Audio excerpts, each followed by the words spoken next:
it's Yvonne, and welcome to Having You On. It's time for another edition of In the Crib. And when I do In the Crib editions, it usually means I'm going to show you an how-to video. And that's what this is. It's a how-to video. This is how to get your baby through TSA. I have done a couple of trips back to back and different airports, and it's a different scenario each airport. And I wanted to share with you the most common things that will happen at the airport and what happened to me last year at the Denver airport. And I just thought it would be very helpful to share with you should you want to travel with your reborn baby, and what would be the fastest and the most easiest way to get through TSA. They have seen more and more of these reborns. Yay! And they have been instructed about what these are. They're not sure what they're for. That's where you get a chance to tell them what they're for, if they ask. They have asked me, so I'm going to share with you what I said. And so come along, and I'm going to show you just how this works. So first thing you see is, what? You see a blanket inside a bag, but that actually is a reborn inside my diaper bag. And the reason I'm showing that is I just wanted to show you it could be any bag that you have, but a top open bag is best. It can be completely zipped. I just have a lot of stuff in here, and I put the baby on top just for demonstration purposes. But a top loading bag is best, because you're going to be going through the security checkpoint, and you want to make this as quick as possible, and you don't want to hold up the line at all. And so an open bag or a bag that has a zipper on top is best. You can scoop the baby out, and I'm going to show you why you need to be able to scoop the baby out yourself. Okay, so come along. I'm going to show you what happens once you've arrived at the security checkpoint. So come along. I'm going to show you once you've arrived to the scanning part of the security checkpoint. And the first thing you want to take off is your shoes. And I put them in a separate tray, and I want to make sure that I have them. The first thing I do, the first thing I do is take off my shoes rather than the last thing, because you mostly see people taking off the shoes the last thing. Take them off the first thing, because when you come out the other side, you're going to need your shoes first, and you have time to put them on if you put them out there first. So the baby's going to slow them down, so you'll have time to put your shoes on and gather up your electronics, gather up your purse, your ID, make sure you have everything in your boarding pass. You still have everything with you, because the baby will slow you down quite a bit. You'll see what happens. So first thing I do is take off my shoes, and I put them in a tray, and it's sort of like a cafeteria. They have those metal bars, and it sort of slides on, but you've got to keep pushing it yourself. It's not I'm surprised they don't have somebody there that helps you push it along, but no, you got to push it along yourself while getting your items together. But first thing I do is shoes, and then electronics and your purse and whatnot. But I brought along my purse, and I'm going to go ahead and put it in there, but normally you would have your purse and electronics in a separate container. So I go ahead and slide that down, and then I get out yet another tray. This one stays empty for the time being, and I get out another tray.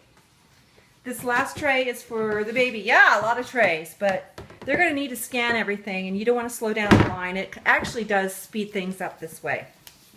And as you remember, I still have the baby in the bag, and I'm going to lift the baby out of the bag. Can you see? Okay. And the baby is carefully wrapped in here, and so I can take him out carefully.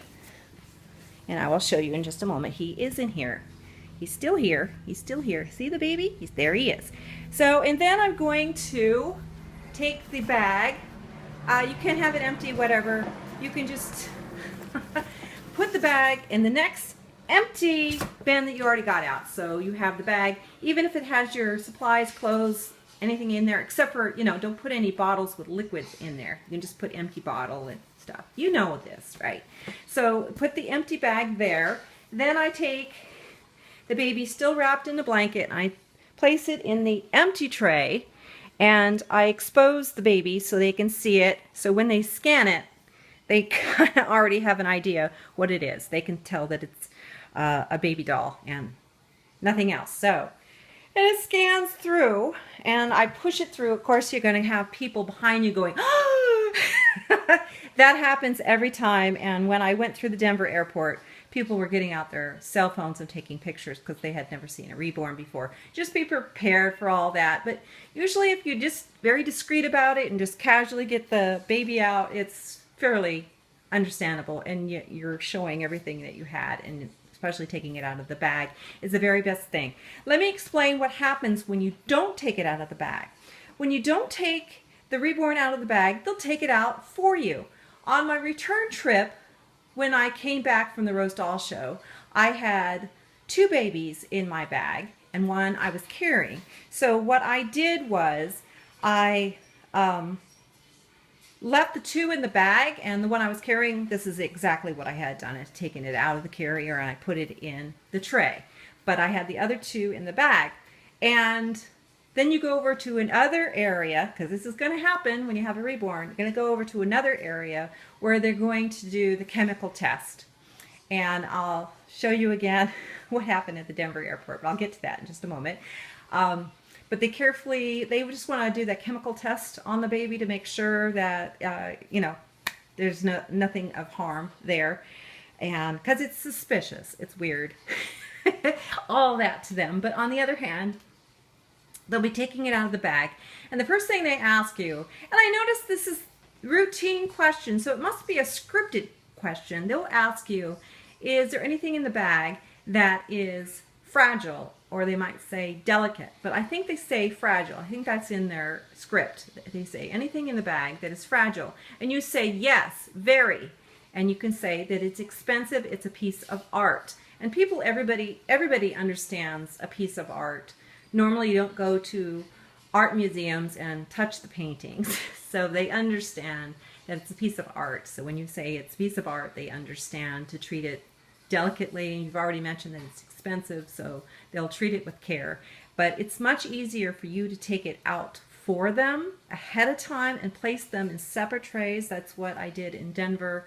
I placed each reborn in a separate tray so they could scan each one separately, and it just made it so much easier. I felt much more comfortable touching the reborns myself and getting them out for them, and just making it so much faster and so much easier. That way they don't have to ask you all these questions of, you know, is it delicate, that kind of thing. They don't have to ask that while taking it out of the bag, and you don't want anything happening to the reborn as they take it out of the bag. So just offering some advice. So come and I will talk about what happened in Denver. Well, I wanted to share with you the Denver experience because I actually caught that on tape, and so I can show you what it looked like. As you can see, the 2 reborns there was another one she's standing in front of. She'd actually, you know, I had them in separate trays to make it easier for them to scan. And this was not such a nice experience. She was very strict with me. She told me to be quiet and stand behind the yellow line and don't move.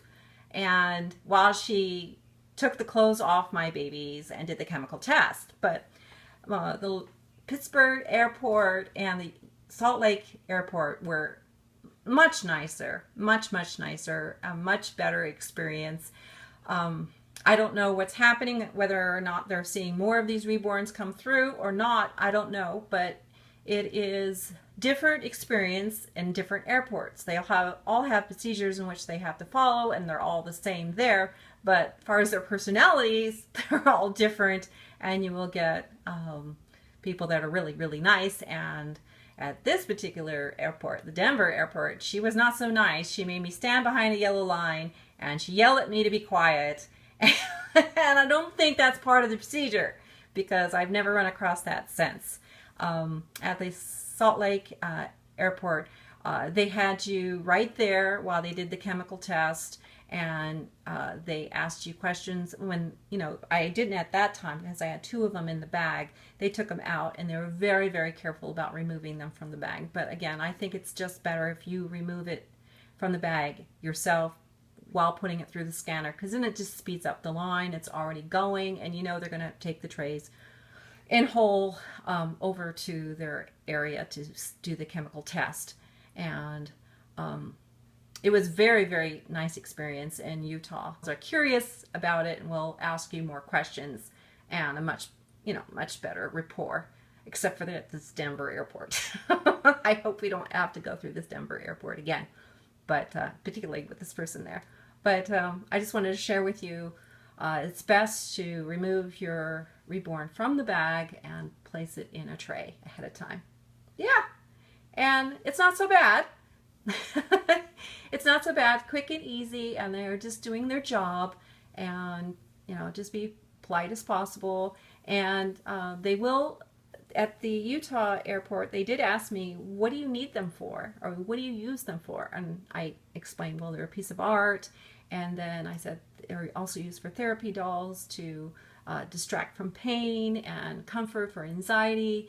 And that's perfectly understandable. They get that. They get that right away. And the reason I shared that with the airport security, should any other Reborns come through, and I knew there was going to be more coming through the Utah airport, that just makes it so much easier, because then the TSA agent said, yeah, that one came through last night, but so they understand when more and more of these Reborns come through airports. And I just wanted to make it as easy as possible for you and for them, so everybody gets a better understanding of these Reborns and takes great care of them. So I'm Yvonne, and thank you for watching Having You On. Take care, everyone. The Reborn Feel Good channel. That's all for now. Happy travels!